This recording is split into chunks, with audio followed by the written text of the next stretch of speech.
Tamil movie song அப்படிங்கிறவங்க மிதன லக்னம் 2ல் சுக்கிரன் மாந்தி சேர்க்கை இருக்கும். சுக்கிரன் வர்க்கோத்தமம் இருக்கு. திருமண வாழ்க்கை எப்படி இருக்கும்? எப்படிப்பட்ட மனைவி அமையும் சொல்லுங்க ஐயா அப்படின்னு கேட்டிருக்கிறாங்க. தம்பி, இவர் கேட்ட கேள்வி பொதுவா கேட்டிருக்கிறார். அதுல அவருக்கு சில விஷயம் புரியல. முதல்ல திருமணத்துக்கு முதல்ல சுக்கிரனை பார்க்கணும். ஒரு ஜாதகத்துல கலஸ்திரக்காரர்கள் சொல்லக்கூடிய சுக்கிரன் நல்லா இருக்கும். இவருக்கு சுக்கிரன் பகை வீடு. 2ஆம் இடத்துல இருக்கிற கிரகம் புனர்பூசம், பூசம், ஆயில்யம். இந்த சுக்கிரன் யாருடைய சார்ந்ததுக்குன்னு தெரியல. இடம் கொடுத்த சந்திரன் எங்க இருக்கிறாருன்னு தெரியல. சுகக்காரகன் சொல்லக்கூடிய சுக்கிரன் சுகாதிபதினு ஒரு கிரகம் இருக்குது.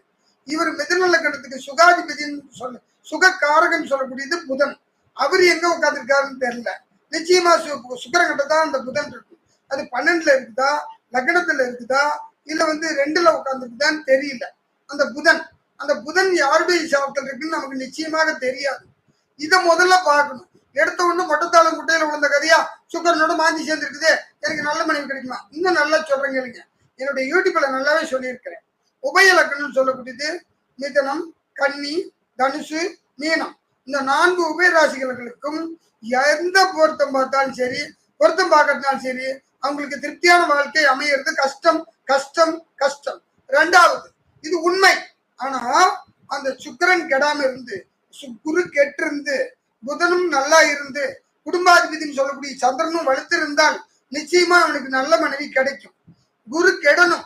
இந்த மிதன லக்னத்துக்கு குரு கெட்டு, சுக்கிரன் வலுத்து, புதனும் வலுத்து, சந்திரனும் வலுத்து, இந்த வலுத்திருந்து 7க்குடைய குரு மறைஞ்சி, இல்லைன்னா பகைச்சாரம் வாங்கி, இல்ல 8ல நீச்சமாகி இப்படி உட்கார்ந்து இருந்தால் அவனுக்கு யோகமான மனைவி கிடைக்கும் கிடைக்கும் கிடைக்கும். இதுதான் உண்மையான தகவல். நன்றி.